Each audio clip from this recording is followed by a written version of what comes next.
Hello YouTube, welcome back to the channel. So I've been trying to decide kind of what kind of video I've been wanting to make lately. There hasn't been a lot in terms of newsworthiness, although that did lead to a lot of fun on the last live stream that we did on Friday, where we ended up honestly talking a fair bit about movies. We ended up talking about a fair bit of a couple different topics, went all over the place, and then I declared war on the Dutch. Or at least I declared my 16-year existing war. I'd love to explain it to you, but it was on the live stream. If you know, you know. But one of the things that I did want to chat about a little bit this evening was that I wanted to have a little bit of a conversation with you pertaining about the idea, which is going to go contrary to some of the videos that I've seen recently that are sitting there trying to predict the market, trying to figure out if we're at the bottom, if we're almost at the bottom, if disaster is about to befall us. Well, I was under the impression July the 1st was the end of days, and ever since we've been living in the zombie post-apocalyptic era. So I don't know honestly what any of these people are talking about. But that said, I did want to chat a little bit about the idea from a collector's perspective, where in reality it's not.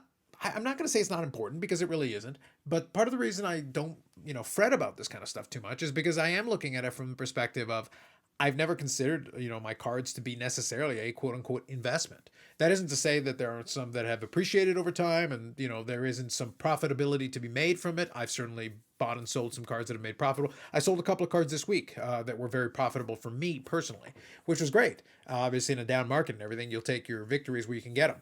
But the point that I wanted to make is that, and this is probably going to be in the title of the video, the concept here is that it's okay to sit on the sidelines. And I don't know if you can hear that, but that was we got the infamous train. But it's okay to sit on the sidelines is the point that I want to kind of make with this video. And what I mean by that is that, well, probably hopefully you heard that one, but probably the idea that a lot of these folks are kind of trying to get around is they're basically sitting there with almost an urgency. There's like this need to be like, well, we have to act, we have to act. And I do suspect there are going to be some opportunities, obviously, both from a collecting and from a resale perspective. But truthfully, the reason why I say it's okay to sit on the sidelines is that a lot of people just aren't comfortable, and disposable income is going to be at a premium right now because of various economic factors and world factors that we can talk about at length. But the truth is this: sports cards should have always been, and I guess now will be forced to be for a lot of folks, in the disposable income category. It meaning disposable, meaning it shouldn't be something that you fret over. The decision to buy a card should not be, well, I wonder if I'll, eat today, or buy a sports card. Or I wonder if I'll be able to pay my rent this month or my mortgage. None of that should be consideration. Truthfully, if you're concerned, or if you're in a position where you do have a little bit of excess funds, but you're worried about maybe the future or what the intermediate time period is going to be like, well, great. Just sit on the sidelines and don't worry about that. Don't worry about the cardboard. The cardboard will be here when you get back.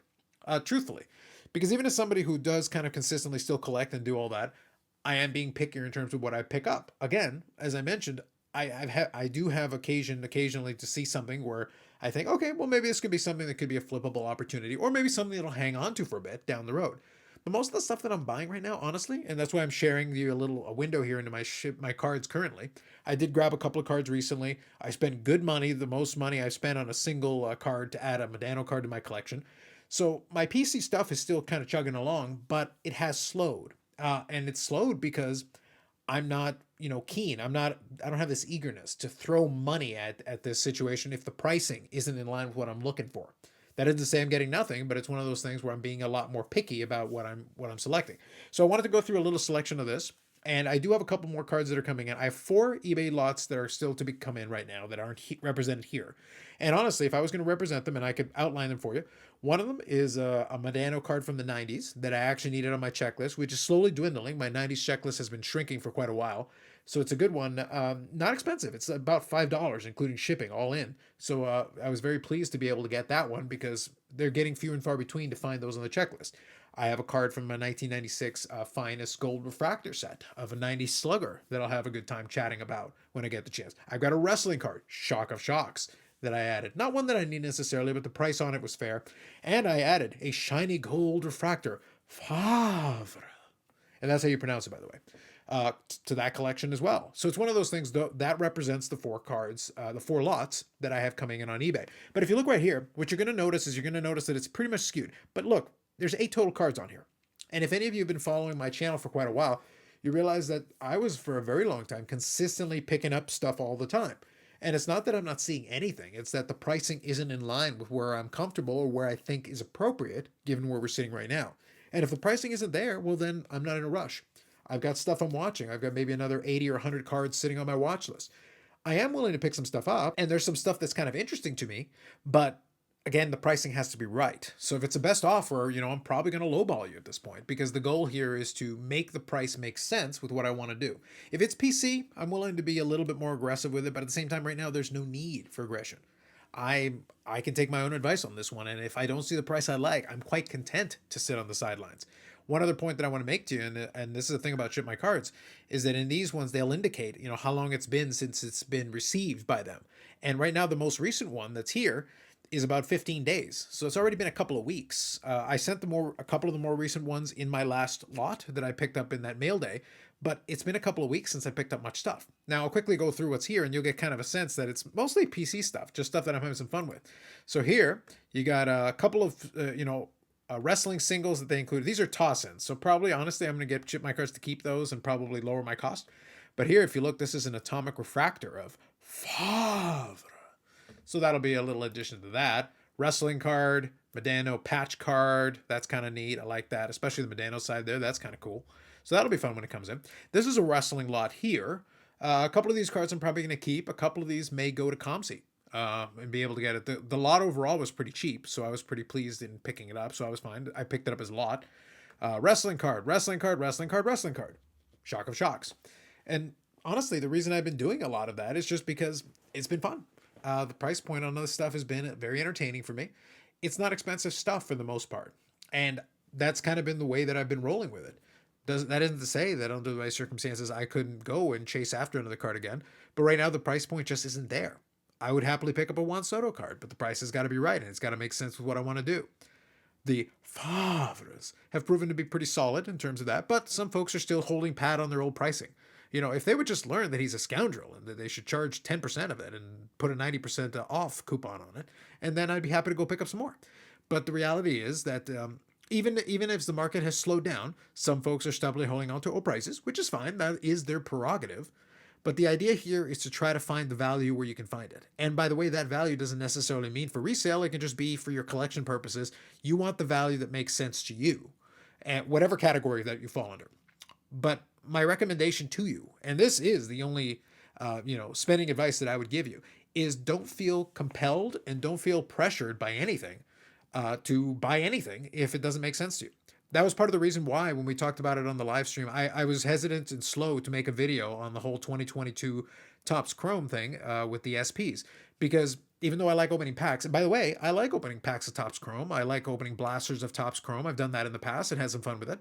But I wasn't even looking at it seriously this year because the price didn't make any sense to me. And that was even with the SP rookie variants. I still didn't see the value proposition there in opening that up. It was too expensive as far as I was concerned. That isn't to say I wouldn't open up some product again, but I didn't see the value in it in the first place. And the fact that those cards weren't there obviously made it worse. But I saw no reason to get upset about it because for me it was a non-buy in the first place. And I think some folks feel like they have to consistently act. I've definitely watched some videos and seen some feedback where some folks are freaking out about the fact that product isn't getting out. And I understand that. Just looking at it from the perspective, like I said, even sticking in this lane with the wrestling stuff that I've talked about. I've talked about at length how I like collecting the AEW cards. If you notice, these are all WWE cards. Some of these folks are ex-WWE. Some of those folks are current. This Sheamus one is going to be interesting. I'll talk about this one a little bit more when I get it in because he's a current WWE guy, but there's a reason I picked up that one. Pricing was part of it, honestly, so just spoiler on that. But the point is that even in that category where I've been having my fun with it and finding some stuff here and there that I've been getting entertainment from, the lack of product has been an issue. Upper Deck has announced now a fourth product in AEW. So they've got the original 2021 Upper Deck flagship product, which was out, and I've picked up most of the cards that I want from it. There's some other stuff that I'm looking out for, but for the most part, I picked up most of the stuff that I really want from that. But there's AEW Spectrum, which hasn't been released. There is 2022 flagship, which hasn't been released. And then now they've got 2023, I guess, AEW Metal Universe, which is now a fourth product, but they haven't even released the second product. So it's one of those things where it's just not out there. But I'm not really spending too much time lamenting it. It's unfortunate, but at the same time, it's like, well, okay, that spares my wallet. No complaints there. The truth is that I don't feel like there's any need where I'm not any kind of urgency to be like, oh my God, I've got to spend some money. No, if you're telling me that there's no product there for me to pick up, or you're saying to me that right now nobody wants to adjust the prices accordingly, that's fine. We can shuffle some money over to the side, and hopefully we'll get a chance at the expo in November to be able to have some fun with that. Or if we go to the expo in November and none of the pricing is there either, that's fine. I'm willing to go down there, have a good time. I'll record some videos. We'll have some fun with it.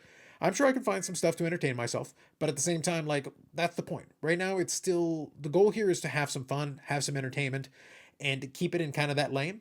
But if it isn't there, if the opportunities aren't there, I'm not interested in forcing it. I'm not interested in trying to manufacture something that isn't available. And I feel like a lot of collectors have almost this urgency, this eagerness. It's like, guys, if you have any concerns about kind of where your budget is, where the future is right now, and that's a concern from you, that is a perfectly good time to put your wallet back in your pocket. Put your wallet back. Now, will that hurt the price, the secondary market prices thing? Yeah.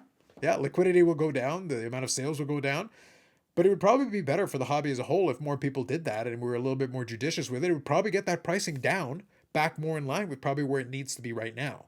Because right now there's like a lot of folks hanging on, with the edge of their fingernails to that old pricing model. And it's like maybe the prices need to go down a little bit more to make a little bit more sense for everybody. And maybe people need to sit back and kind of reevaluate what their relationship is with their hobby and their collecting right now.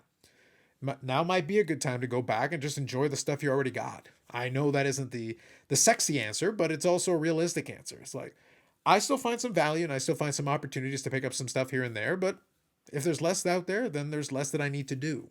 And that's just kind of been the approach that I did. So this is just me talking out loud, just some thoughts that I kind of had that I wanted to share with you. I'd be curious to get if you've had any thoughts. Have you adjusted anything yourselves on your end?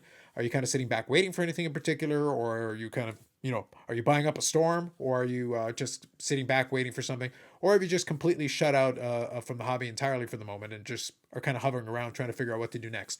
I'd be curious where your stance is on that. More videos coming up on the channel. Live stream, we're still going to be doing them 8 p.m. Eastern time. Even when it's a slow news week in the hobby, we find ways to entertain ourselves. So, and I'm sure we will again on Friday. So we'll definitely have a little bit more going on with that. Anyway, that's it for me for now. Thanks very much. We'll catch you in the next one.